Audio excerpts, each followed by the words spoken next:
Ustedes pueden ir al Japón y verán que van a haber estaciones del metro que alrededor de la estación hay cantidad de bicicletas y de motocicletas con que la gente va de su casa a la estación, deja la bici, deja la moto, toma el tren, se va a trabajar 8, 10, 12 horas, regresa en la noche, agarra la bici, agarra la moto, con la cual regresa a su casa.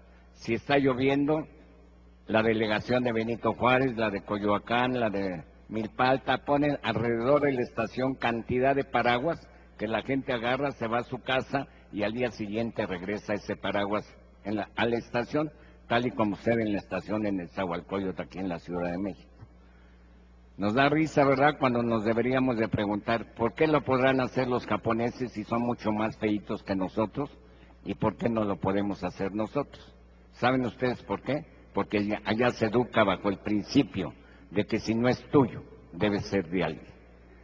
Y las cosas cambian, y ustedes no saben que las empresas, las instituciones en México, tenemos que gastar en poner policías y policías sobre policías, en videocámaras, en cajas fuertes, en alarmas, simplemente porque no se educó bajo el principio de que si no es tuyo, debe ser de alguien.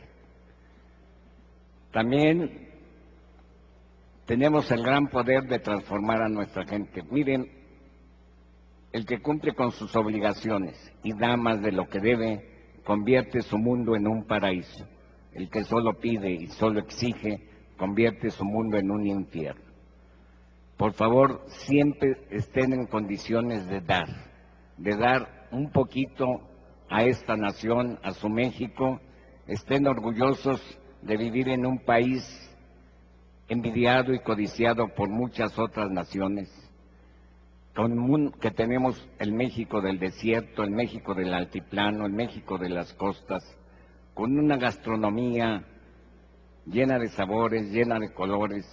Cuidemos a México, amemos a este país, pero para ello se necesita que todos los mexicanos tengan la meta de querer ser extraordinarios y no vivir en una forma ordinaria. La diferencia entre ser un ordinario o trabajar en forma ordinaria las 8 horas nada más, a ser extraordinario solamente está en el extra. Estemos siempre, todos los días, dispuestos a dar ese extra y verán que México tiene todas las potencialidades para ser una gran potencia mundial. Nada más falta que nosotros estemos dispuestos a dar ese extra. También yo quisiera decirles por qué las empresas japonesas llegan a ser tan grandes. No crean que todas las empresas japonesas hayan sido fundadas por herederos de grandes fortunas o gente que se haya sacado la Lotería Nacional. No, son gente común y corriente que se reúne todas las tardes a soñar, a pensar en cómo construir su escuela, y a esa etapa nosotros la llamamos etapa del enamoramiento. Cuando se firma el acta constitutiva es el acta de matrimonio, y cuando en un tallercito se ponen los implementos, la maquinaria, es el embarazo. Cuando viene la autoridad a cortar el listón y echar agua bendita, es el nacimiento del bebito en presa. Y los 3 primeros años hay que trabajar las 24 horas al día para que ese bebito crezca lo más sano posible. Después del 4.º año es cuando entra al kinder, donde empieza en las empresas japonesas mucha educación, mucha capacitación, muchos cursos, muchos viajes, nuevas instalaciones, nueva tecnología.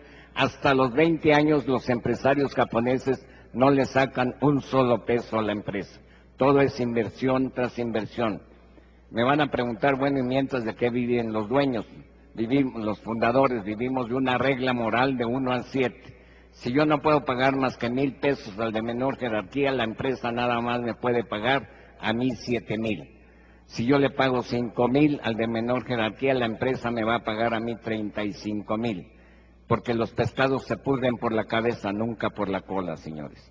Entonces, siempre hay y también hacemos pipí y popó en los mismos baños. En Japón todos los dueños de las empresas hacen pipí y popó en los mismos baños. Eso es muy importante porque en México el directivo, el ejecutivo, el empresario siempre tiene su baño privado, espejos relucientes, jabones perfumados, y el baño del trabajador es un verdadero cochinero. Estas pequeñas cositas hacen que el trabajador de México nunca se ponga la camiseta. También hay directivos, ejecutivos y empresarios que se atreven a poner reglamentos que se va a sancionar al trabajador que llegue 10 minutos tarde y el patrón llega en 1 hora, 2 horas después en carro último modelo y al pobre trabajador y vive a 8 cuadras de distancia. El pobre trabajador que se tiene que levantar muy temprano, tomar la combi, caminar 8 cuadras, tener que venir soportando el olor del peluche del sobaco del vecino por más de 40 minutos y que por un accidente de tránsito llega 1 minuto tarde, sancionado lo regresan a su casa. ¿Ustedes creen que ese trabajador qué es lo que siente? Lo único que siente es rabia, coraje, injusticia. El buen directivo, el buen ejecutivo, el buen empresario debe ser siempre el primero en llegar, el último en irse. El ejemplo arrasa, el ejemplo es lo que causa disciplina, el ejemplo es lo que causa admiración. Y de veras, les digo, de sangre japonesa, hecho en México, que en México tenemos un país extraordinario, que nos debemos de sentir orgullosos de descender una raza que no se atrevía a traicionar a su pueblo. De ese estirpe es el mexicano, y es por ello que yo les pido que siempre anden por este mundo con la frente en alto y el pecho erguido de haber nacido en esta bendita tierra mexicana. Y por último, quiero terminar con un cuento que me contó mi padre y con el cual cierro siempre todas mis pláticas. Había un bosque muy hermoso donde vivían muchos animalitos. De repente este bosque se empieza a incendiar y todos los animalitos empiezan a huir. Solo hay un gorrioncito que va al río, moja sus alitas, vuela sobre el bosque incendiado, revolotea y deja caer 1 o 2 gotitas de agua tratando de apagar este incendio. Va al río, moja sus alitas, vuela sobre las llamas, revolotea y deja caer 1 o 2 gotitas de agua. Pasa el elefante y le dice: gorrioncito, no seas tonto, huye, huye, huye como todos nosotros, ¿no ves que te vas a achicharrar? Y el gorrioncito se voltea y le dice: no, este bosque me ha dado todo, este bosque me ha dado familia, este bosque me ha dado alimento, este bosque me ha dado hogar, este bosque me ha dado amigos, pero sobre todo este bosque me ha dado felicidad.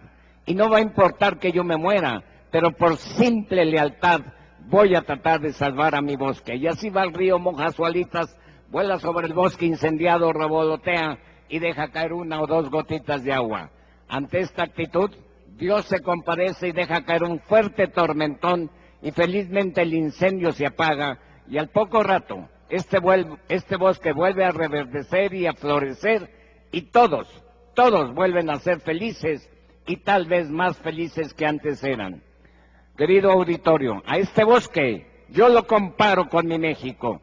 Tal vez estemos en un gran incendio político, económico y social, pero yo les pido a todos y a cada uno de ustedes que por favor, sean como ese gorrioncito y que todos los días dejen caer 1 o 2 gotitas de sudor, de trabajo y de estudio. Y si así lo hacen, México se los agradecerá y Dios los bendecirá. Muchas gracias.